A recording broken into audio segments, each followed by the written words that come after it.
Hi, everybody, and welcome to the December 2018 Houston Clutter Coaching Meetup Group. I'm with Gayle Goddard, owner of the Clutter Fairy in Houston, Texas. And we're going to talk today about Out with the Old, making room for the 2019 you. And now over to you, Gayle. Thank you, Mr. Ed. Thanks to Ed Gumnick, who is my super web guru and makes all this possible, and we appreciate him so much. And thanks everybody for joining me today. I really appreciate it when people come in live and want to talk on the chat. So if you want to ask questions, feel free to go into the chat and ask them, and Ed will interrupt me in various places to read them from the chat bar. Or if you want to talk to me live, you just raise your hand. There's a little raise your hand feature in here, and Ed will unmute you, and then you can ask me live. So whatever makes you happy, whatever makes you feel comfortable. Okay, so another year is drawing to a close, and we're about to hit the reset button on all those New Year's resolutions that were now 12 months away when you started them. You're getting ready to pull all the tax file stuff together and start doing tax return things. It's the time of year that feels like everything is coming to winding down to the finish, coming to a close. There's something about winter that feels like completion, right? It's that time of year. And so in keeping with that theme, I thought we could talk about taking a personal inventory of the things in your life and looking at the things that are now at completion point. You're now finished with them, and it's time to let them leave your life and move on. And so we're going to talk about stuff from that point of view. You really want to make room for what you want in the future, and you can focus on what's served its useful purpose, what is no longer a part of your life, what has had its season in your life and is ready to move on. That way you can clear some space and make room for some new possibilities in 2019.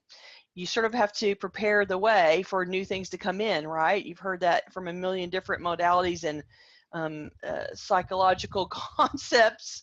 If you think about, I want something new in my life, the first thing is you sort of got to send off the old. And so think of it as tending the winter garden. When it's full spring, there's all this work about planting and growing and making things happen. But in the winter, when everything's dormant, is when the garden is quiet, and you are the tending work that you're doing in the garden is about clearing out the dead growth and tidying up the pots and emptying things out and tending the soil, and it's all about preparing the way for what's coming in the future. And so if you think about letting things come out of your life in that vein, you're letting things go so that in the spring, new possibilities can come into your life. So let's focus on it from that point of view and see if that helps you wind up the year. So we're going to start with some physical things. The first thing that I thought of was furniture. If you look around your house right now and look just at the furniture, ignore the rest of the stuff, and just think about furniture. Ask yourself these questions. Has some of the furniture been pushed aside because you brought new things in? So I did this year. I bought a new bed, and I bought a new couch in various points during the year. And so that meant that an old couch had to go out and an old bed had to go out. And so sometimes people buy the new thing, but they don't really get rid of the old thing. And so you end up being sort of crowded into your space because you've added without subtracting. And that's hard with furniture because furniture has such a big footprint. So if you have brought some new furniture in to replace something old and you haven't done the work to get rid of the old thing, you're probably a little crowded in the house. And so that would be a great thing to bring to completion at 2018. Let the old piece of furniture go so you can move on to the next thing, right? Did your kids bring furniture home after college or their first apartment and store it with you? I know about this because I have a couple of clients who have adult children who are in their 20s, and they went to college and furnished the apartment or furnished the dorm or whatever. And then when they get out of college and come home, all the furniture that they bought for their apartment comes with them. And the parents like, I paid for it, I don't want to get rid of it. But like, what are you going to do with it? The kid is not in the dorm room anymore, or not in the college apartment anymore, and that furniture is parked up, stored in the garage or shoved in the attic or put in the back of the dining room or shoved in the corner of the living room. I have the client that I'm thinking of in particular has 2 sets of 4 chairs from 2 different sons' apartments. So the chairs came home, and she's like, they're good chairs, so they're perfectly reasonable chairs.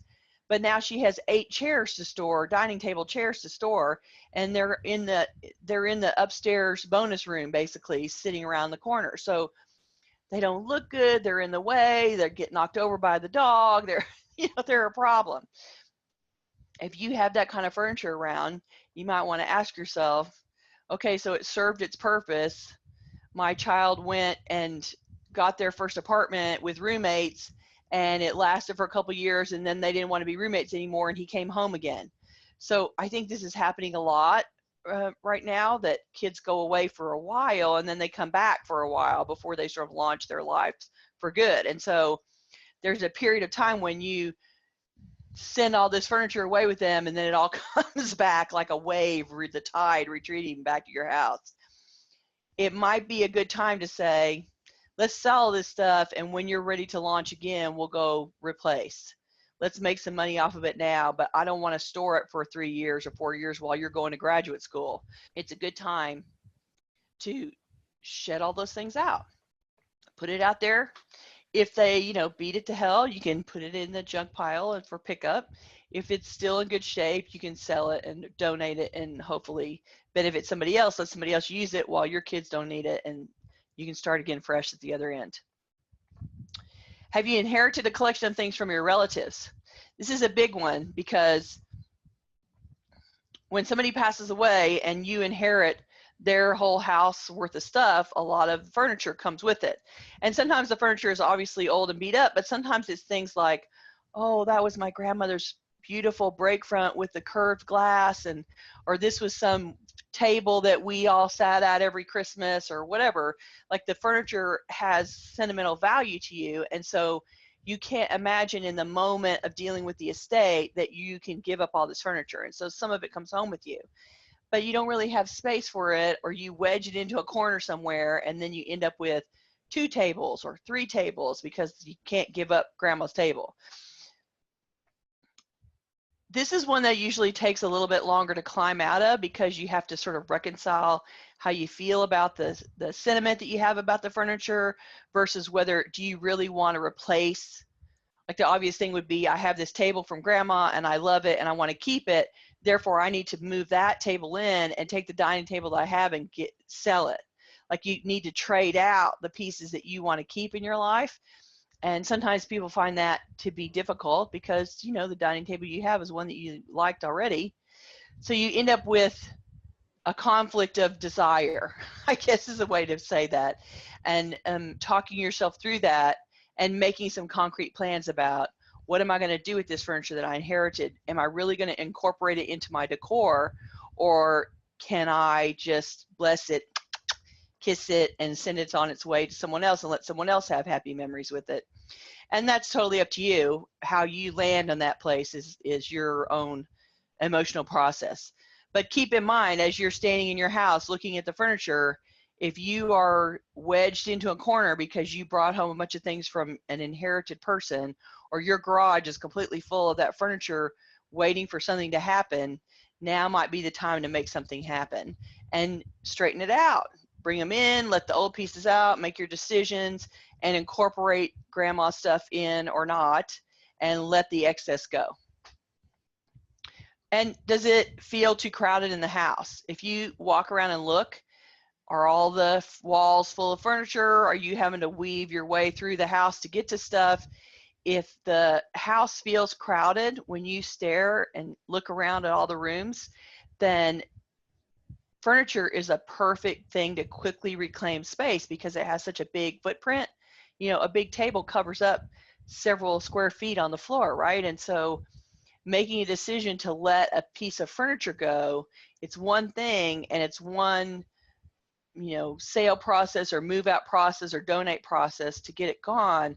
But when it's gone, then you've uncovered a huge amount of space, as opposed to working on, boxes in the corner or piles on the table, you don't uncover the same amount of real estate as you do when furniture goes. So this is a perfect time to look at how the furniture is impacting your house and how dense it is and whether you can let some of it go. Enough about furniture. Let's talk about some other stuff in the house. So I'm going to ask you a couple of questions and see what you think. Do you have old boxes of objects and paperwork that are from a previous job? A lot of times when you leave a job that you've been in, you pack up your desk, you pull all the personal things down, but then you also pull reference books that you think are important to your industry, and you pull down work product that you think, things that you generated that you think are particularly fabulous or wonderful, and you box all that stuff up and you bring it home and you manage to get it out of the car into the house, and then it goes and parks in the corner somewhere and it never gets opened again. Whether or not that transition was something that you chose or whether they chose for you, did you get laid off? Did you get fired?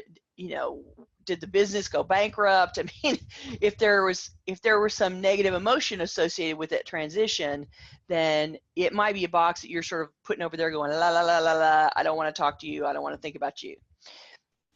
But if it's been there for more than 6 months, the contents are getting really stale at this point. It's something that really has aged in place, and it's just a box that's taking up space. And if you go over and unpack that one, pull it out, you'll find that a lot of those research materials and paperwork that you brought home is probably not really important anymore. You've probably moved on to the next job, and while you are super proud of the work product you did at the old company, the new company's not really interested in that work product. They want new work product from you. And so there is a lot of what feels important when you leave the old job that is so not important 6 months later. So it's really an easy box to clear out. You just have to have enough time and distance so that you can go over and unpack it and go, yeah, throw. The big time that this happens is when people retire as well. When you retire from a job you've been in for a long time, you like pack up a huge amount of boxes, right? And all those boxes come home and go in the garage because you're going to go through them, right? You don't want to deal with it at retirement. And so that stuff is super old. And part of it is the sense of transition that comes with retirement. Like your life has been all about this job for your whole adult working life. And now suddenly you're at the play part of your life. You've reached the, I can, be retired now and live off my retirement income and have a good time. And so before you retire, you can't imagine what you're going to do. After you retire, you can't imagine you had time to do anything but, play. And so what seems really important when you retire from the job a year later is so not important to you anymore. And it's super easy to let it go. So this is a perfect thing to bring to completion. You made the step of getting it home from the job. Now do the last step and open those old job boxes and get rid of the stuff inside. Incorporate the stuff that you really want to keep forever and bring, incorporate it into your house or your office or whatever you're going to do with it, and let the old stuff go. And you will be able to take that box and, put it in the recycle bin and have another, 2 square feet on your floor that's uncovered. That would be awesome. Here's a good one. Do you have junk left over from an ex? When you split up, some things got left behind. Maybe you're afraid that if you deal with that stuff that you boxed up and shoved in a corner, maybe you're afraid if you deal with that stuff, it's going to make you cry. And it might make you cry. That's a possibility. But dealing with that stuff and getting complete with that relationship is a great way to end the year, right? Take out the old stuff that the person has forgotten about. If they'd wanted it, they would have taken it with them when they left. And if they completely forgot about it, then, you're perfectly within your rights to send it on, donate to somebody else, make it disappear. Whether that makes you happy in sort of a vengeance-y kind of way, like you're mad at the person and you want to give their stuff away so that they can't have it, or whether you really don't want to contact them and so you're going to give it away because you don't want to interact with them, or whether you just really are okay with letting it all go. I think hanging on to an old ex's stuff is certainly going to sit in the corner of the house and taunt you and poke you and make you be reminded of something that really makes you sad and feels like a loss. And so if you can face that cry and open that box and go through that stuff, it's a perfect way to bring another piece of that relationship to closure, and maybe, get it off your, take the weight off your shoulder and be released from that emotional baggage and start the new year ready to meet somebody new and ready to have somebody new in your life. Wouldn't that be awesome? My very first client couple, it was their second marriage for both of them, and the husband moved into the wife's house, and so the old husband had been in that house as well. And when we were going through their house, we found these caches of, here's a whole bunch of check records from the ex-husband, and here's a whole bunch of photographs that he forgot about, and there was little squirreled away pieces, because he lived in the house for like a decade. There was a little squirreled away pieces of stuff that were just sitting there anchoring in the corner and being in the way. And so it was a big relief to both of them to dig all that out and make the phone call and say, here's your grandma's photos, and be done. And it felt like they reflected back to me that it felt like a big clean out to let all that stuff go and to have no residue of the former husband in the house anymore. It was a big relief to both of them. And so if you can face the emotion that goes with the box, it will be a great thing to complete for 2018 and make room for somebody new to show up. Here's a good one.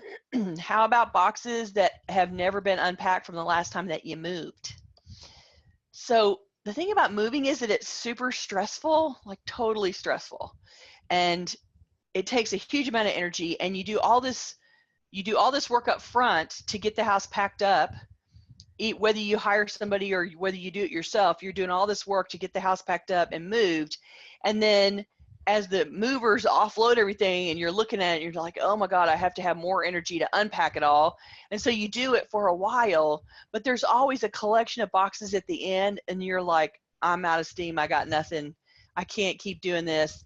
I got to get back to work. I got to get my life back in a routine that feels normal, because you're trying to recuperate from all that expended energy and stress. And so everybody parks a collection of boxes in the corner that they're going to come back to.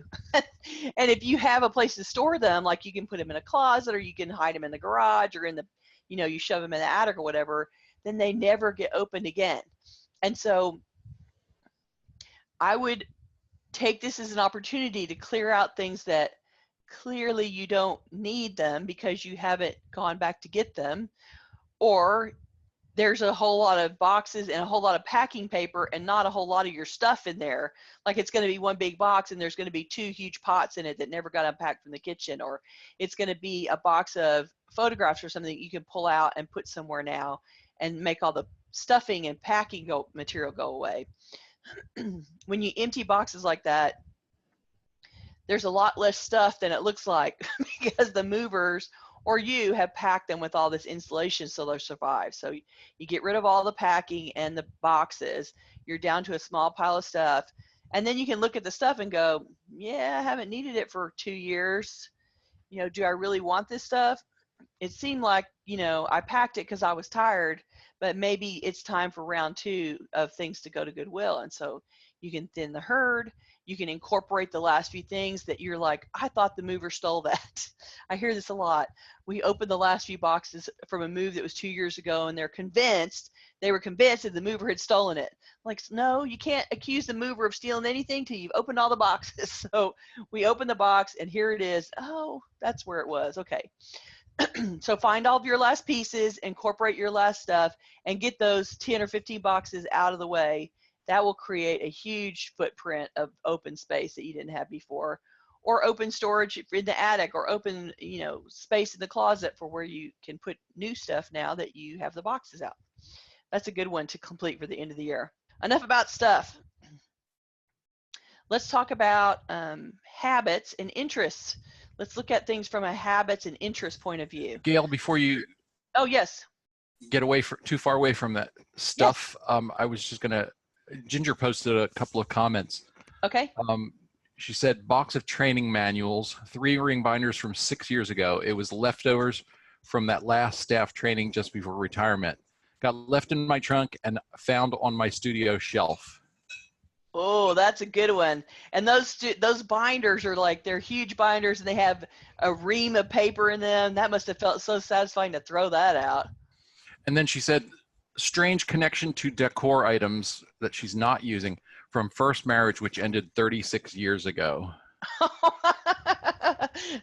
It's probably that they remind you of a younger version of yourself, or when the relationship was happy and the things that felt good to you. But the truth is, you've moved on, and that relationship clearly has moved on from 36 years ago.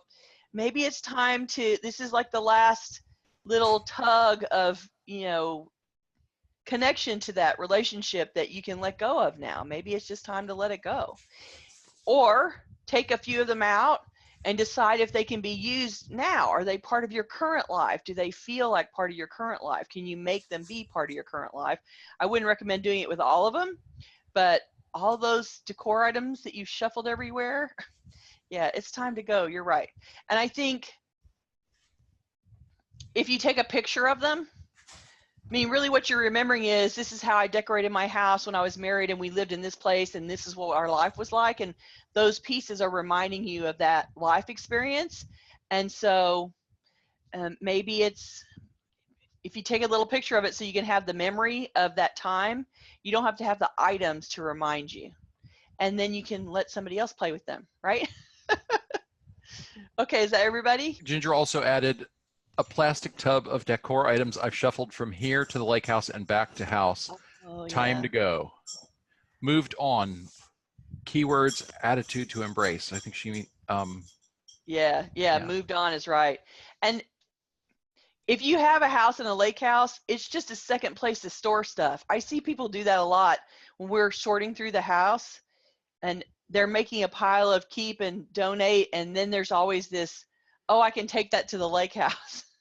So it's just a way to not make the decision to give it up or to send it on to somebody else to use. You can go park it in another house, and then you just end up, you don't use it there either, and then there's some day where you have to clear out the lake house. And so don't let it stay if it doesn't really float your boat and you can't really see a future for it in your life. Let someone else get some use out of it now. There's somebody out there that for which these items will be super exciting, and let them have them and move on. Let's talk about hobbies, habits, interests, point of view. So what I mean by that is, we can look at the stuff that needs to be let go and cleared out by, is this part of a hobby? Is this part of an interest that is or isn't a part of my life now? So let's start with reading material. Think over the things that you like to read. Are there magazine subscriptions in your life that magazines are coming and you're not really interested in that magazine anymore and you're not really reading it? That's something that, if you've come to a completion with that magazine, if it's not interesting to you anymore, you can cancel the subscription. Maybe you have stored a whole bunch of those magazines in a closet somewhere because you're going to read them again, and you can tell yourself the truth about that. Like, you're not reading the current ones, so you're probably not going to read the old ones either. Perfect time to clear out some space and surrender those magazines. They can go to recycling, they can go to a library, they can go to a hospital, they can go, to a waiting room somewhere. Make those disappear. You don't need to hold them if you're not going to read them. Think about your books as well. Look at the book collection, because you've been adding to it during 2018, right? I know you've been putting books on the bookshelf for those of you that are readers. So go through your collection and see what of the books that you added this year didn't live up to the hype. You bought it and you read it and you didn't love it. Or you read it and you feel like, okay, I read it and that was great, but I'm not going to read it again. So if some of those books that went on this year, or some of the ones that are there from previous years, are ones that you didn't love it, you're not going to read it again, whatever, put them out into the river, into the book river, and let someone else enjoy them. Send them on and make some room for the books that you're going to buy in 2019, because you're going to buy some, right? You're probably going to get books for Christmas. So this is a perfect time to go and weed through and make your judgments. I read that one, I hated it. I read that one, it made me cry. read that one and it made me mad. I read that one and the writer was a terrible writer and I hated the writing style. Whatever the judgment is about it, you can let go of the ones that didn't make you happy and let go of the ones that you feel like you wouldn't read again and send them on the way, because there's some other book reader out there that needs to read them, and you don't have to be the keeper of all the books that you are no longer going to touch. Okay? You know there's some reader out there that will want to read it, and you can make room for the books you're going to get next year. So next thing about your hobbies and sports. So we often try hobbies and it blazes really hot in our minds for a while and then it fades. Like we have a big interest and we try it out and then we are like, yeah, I'm not going to do that. Oh, I'm going to blow glass. Oh, that involves fire and a huge investment in equipment. No, I'm not going to do that. So maybe you like to try things and you just go and take classes, various classes, and you fiddle with something for a while and then you move on to the next thing. Maybe you're used to play sports. Did you used to ski or play tennis? Maybe you played an instrument. You used to play the flute, and now you don't. These are all things about which they have a moment in your life when you are able to go skiing. Now my knees would not let me do that. So I skied when I was younger, and now I probably would not be, they'd have to take me to the hospital if I tried to ski now. And so if I had a bunch of ski equipment at home, moldering and not getting used because it cost me a lot of money, the fact that it costs a lot of money doesn't really impact the fact that you're never putting the skis on again, right? So filtering through that equipment and sending it on to somebody before it is too old to use safely would be a great way to clear some space, right? Maybe you used to be into softball, maybe you used to rollerblade, maybe whatever that thing is that you did that you had equipment for. If that is no longer an interest of yours and you don't actively do that anymore, it's time to move the equipment on to somewhere else and make some space. And generally you're thinking of it in terms of, okay, this sport is now complete for me. I do not see a future of me rollerblading on the seawall anytime soon. So send it on and let somebody else play with them and have a good time in the moment, in the now, and not have it be lost in your closet. There's going to be somebody else that's into it, and they can't use the supplies if you have them in your house. Okay, so I have one last suggestion for you that is perfect for the end of the year, and that is paper. I can hear the groans in my head right now. I hear everybody going, paper. But the end of the year is the perfect time to manage all of your paper tasks. You can go through the files and pull out what will impact your taxes for 2018. So you've been filing things during the year, one presumes you've been filing things during the year for 2018, and some of those things are going to be part of your tax process. So you can go through and pull out the things that are related to taxes and put them in, what is going to be your tax box for when you're ready to start doing tax prep. That will thin out those folders so that they're ready to receive this new stuff for 2019. For files that aren't related to taxes, you can go through them looking for what no longer applies. So maybe it's an expired home or car insurance policy, or maybe it's the year's worth of electric bills that you've been filing away. That's sort of an old habit. Not everybody still does that, but if you're one of those paper-centric people and you print out the bills or you receive the bills in paper and then you go file them somewhere, it's a perfect time to pull those things out and say, end of the year, now I can shred all these electric bills, make them go away. Look for the files that are overstuffed and spilling out of the folder. So if you have a file that's 2 inches thick and you're shoving paper in it still, that's a perfect one to take out and lay on your desk and just sit there and flip through the contents and go, why do I still have this? You can totally thin out the contents and get rid of the excess and give yourself a little bit more room in the file cabinet. You can also go to the file cabinets that have been full for years and nobody has gone into them in, a while. So basically they were current and active files when you were using that file cabinet, and then the file cabinet got full and you moved on to the next file cabinet. Those old things are seriously marinated paper, and you can chunk a lot of that stuff. So go to that old file cabinet that's parked in the corner.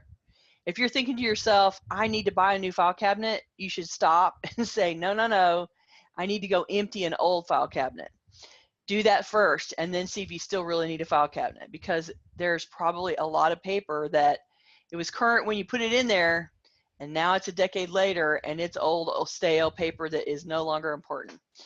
You still have to go through it because you don't want to throw away something that is sort of historically important or is a legal paper trail that you need to have. But generally, most of the stuff that we put in files, we're putting in files because we're trying to make sure that we won't need them imminently, and then they sort of become this brick in the corner of the room because imminent goes by, the few months that you're worried about goes by, and then they're still hanging out in the file cabinet waiting to disintegrate into dust in the file cabinet. So time to clear them out. Gayle, let me take a moment to recognize a comment from Avery. Avery said, I have an account with Evernote and shoeboxed.com, technology worth paying for, especially Evernote at $10 a month. It reads everything that's sent to it. There are free apps for smartphones if one doesn't have a scanner. And also, he says, I can be anywhere and call up a document from Evernote and even mail it from the app. There you go. See? Great way to get rid of some of the paper. So Evernote, it becomes the filing cabinet and it's virtual and you don't have to have it parked in the corner of the house, which is awesome. That's a great solution. I know that some of us are a little bit less techie than others, but and there's a little bit of startup time about learning to use Evernote because it's not always obvious, but there's tons of training. So if you wanted to explore it, it would certainly be an option. And then you can park whatever you want in Evernote, not worry about it ever again. Okay, so I see something that says, I love buying books in Spanish, and then I never read them. That's interesting. So I guess the question I would have about that is, what is it about the Spanish that's appealing to you? Are you entertaining the idea that you're going to learn to read in Spanish, or do you already know how to read in Spanish and it feels like a connection to family? Or, you know, how does that Spanish become the attachment and the thing that you can't let go? And I'll wait to see what you type. That may be kind of the category of, we could call it aspirational clutter. You know, clutter you buy for the course you hope to take someday, or the hobby you're going to take up, or the craft you're going to start and never quite get around to. Or yeah, good point. When I was more of a book buyer, sometimes I bought books that were a little, you know, a little ambitious, just, you know, things that enormous things that I hope to read someday. Most of those went away when I reduced the load. Out. Yeah, yeah. Well, and you know, maybe the solution is, if you keep buying Spanish books, acknowledge that you like to browse Spanish books, but don't actually take them to the counter. Like, you can still go look through Spanish books in the store if that's entertaining to you, but you don't have to actually buy them. And B, you can look at your collection and see if it can be thinned. Like, you don't have to get rid of all the Spanish books, but you keep, you know, 2 or 3 of them that are particularly appealing and let the rest go to somebody that needs to read in Spanish.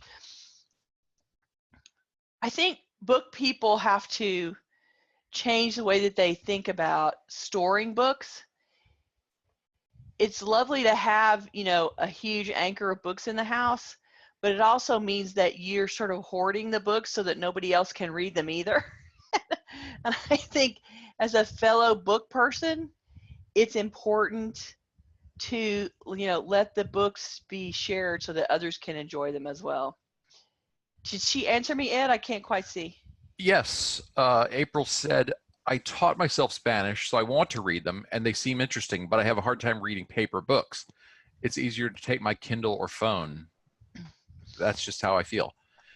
Okay, so then buy the Spanish books in the Kindle and not in real life, and then you can you know, enjoy reading the Spanish and not have to have a huge anchor of Spanish books. Like, if you have those books on the bookshelf somewhere, you know, go into the Kindle and replace some of them in electronic version, and then let the book go for somebody else that wants to read the paper book, right? That's the way to handle it. Avery mentioned he just finished a book that's a topic for his nonfiction book club in January in Richmond, Texas. The book is called The More of Less: Finding the Life You Want Under Everything You Own by Joshua Becker. Oh, that's interesting. Is Joshua Becker one of the minimalist guys? I do not know. It's an easy read. Awesome. Yes. Great. That sounds awesome. There, you guys, it's in the chat wall, so go look at it, because when we close down the meeting, the chat disappears. So if you're interested in the book, go copy it down now. Okay. Generally, the topic that I'm trying to address today is the idea that this is one of reflection and release. Look at your life and find the pieces that no longer belong, that are not part of who you are now, and they're not part of how your house functions now, and they're not supporting the things that you do now. And it's time to clean that garden out and make it ready for planting in the spring. So you can't plant new flowers until you get rid of the old stuff, and now's the perfect time to do that. And I know it's holiday frenzy and whatever, and we're not talking about, you know, clearing your whole house out. We're talking about concentrating on those specific things that you know are old and retired and aging in place and no longer part of your life. And if you can focus on them, you're going to claim some space.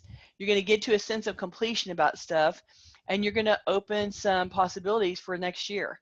And that's what we're trying to focus on today. Avery also said, I am processing paper as I watch this group. And that's something we hear from people all the time is I turn on your videos and I work on fill in the blank, whatever it is that's the trouble spot. Right? If you want this group to be part of your, you know, support team, play the video in the background and let there be people chatting about organizing while you're organizing. And it makes you feel a little bit less alone while you're doing the chore, I guess. I'm happy to do that. The other thing is that we are looking in the new year at me doing some virtual organizing sessions. And so I want to be able to talk with you in this kind of a format with Zoom, so we record it and you can see the recording later, but we can go through your house, for instance, or work in an area, and I can coach you through it while you're doing the work. And so we will put more information up about that as we develop it, but I think that that idea is another way for you to have a partner, a coach, support while you're doing the work. Ginger added, I've gained lots of inspiration from your videos. I've made lots of headway this year. Excellent. That's great. That's so awesome. Okay. If nobody else has any questions, we can wrap up today. Feel free to contact me on the YouTube channel. You can go onto the website. You can send me emails or call. I'm happy to chat with anybody that needs some support or guidance. It's what I do, and so feel free. I hope that you will consider thinking about your clutter in your house from this point of view and try to, you know, tie up some loose ends, try to close some loops this way and see if you don't feel like a little lighter and have a little, you know, fresh air in your life starting the new year. That would be awesome. If you have some experience like that, please come and comment on the video after we post it and tell us how it went. It would be awesome. Okay. Gayle, before we go, I want to let everybody know about our upcoming events. January is Get Organized Month. So we'll be offering 2 events, an online meeting and an in-person event. The online Clutter Conversation event will be on Tuesday, January 8th, 2019 at 12:01 Central Time. The topic will be decluttering on a budget. We'll talk about lower cost options for getting organized. The next in-person event will be on Thursday, January 24th at 7 p.m. at a healing collective in Houston. We'll announce a topic for that one soon. If you'd like to receive notifications about upcoming events, we invite you to join the Meetup group at meetup.com/Houston-Clutter-Coaching. You can also follow us on Facebook or subscribe to our mailing list. We'd love to hear from you, so please send us your questions and topic suggestions in the YouTube comments. And you can also reach us through our website at clutterfairyhouston.com. And then this will be, the recording will be posted in a couple of days, so you can watch it again if you need to hear some of the suggestions more than once. We're happy to put it up there and let you look at it. And okay, I hope you guys have a great holiday, and we will see you in the new year. sorry, one more question. Nancy asked, what is your Facebook name? And that is facebook.com/theclutterfairy, right? Yes. Okay. That's correct. All right. All right, thank you. See you guys soon. Happy New Year.